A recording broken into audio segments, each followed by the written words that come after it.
I enlisted in the Marine Corps in 2009. It was about a year after high school because of the delayed entry program. In December 2009, I went into the Marine Corps and I was a 2171 electro-optical ordnance technician, which basically means I fixed night vision sights, thermal imaging sights, various other fire control systems. I was stationed in 29 Palms with 3rd Battalion, 7th Marines, did 2 combat tours to Afghanistan. I ended my enlistment in December of 2014 and enrolled in college the following fall of 2015. It was important for me to pursue higher education because halfway through my enlistment, I realized as much as I love the Marine Corps and I love serving, I think I wanted to do something other than be in the Marine Corps. And so with that in my mind, I knew kind of the next step with the GI Bill that pursuing an education was a viable option and something that I knew I would need to pursue if I wanted to get into a career I wanted. So it was important for me to pursue higher education because of my future career prospects. I knew that I would need a bachelor's degree at the very least in order to kind of be competitive in the job market. By going to college, I was hoping to achieve sort of getting the requisite skills necessary for a lot of these jobs. Nowadays, you kind of need, in most cases, you need a bachelor's degree. And that was the biggest kind of impetus for me to pursue higher education, was kind of, because you need to have that degree. So that was what was important for me. So for me, pursuing a higher education was a little different than everyone else's experience. I got out of the military in October, started school in January, the spring of 2014.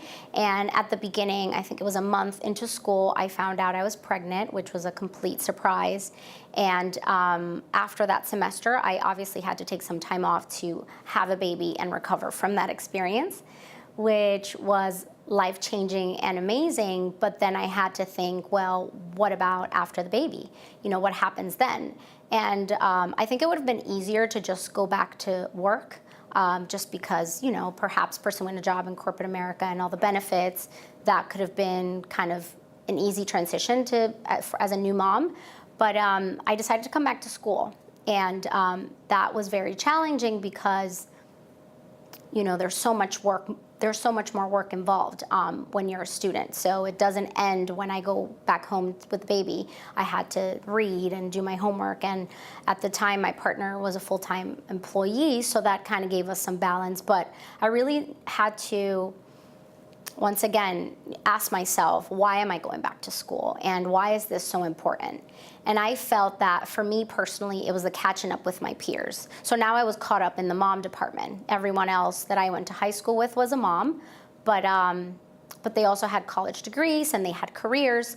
I had a little bit of the backward situation. My experience in the military was already done, but I didn't have the education to back it up and to kind of put me at that level. And also I knew that the short semester that I experienced at Columbia gave me the opportunity to grow as a person, and I really wanted more of it. I was really happy there. I really enjoyed what I was doing. I was pursuing psychology, and I needed more of it, and I had to go back. I couldn't live with myself knowing that I left that unfinished, and so I decided to go back to school, and I finished, and it was the best thing I could have done.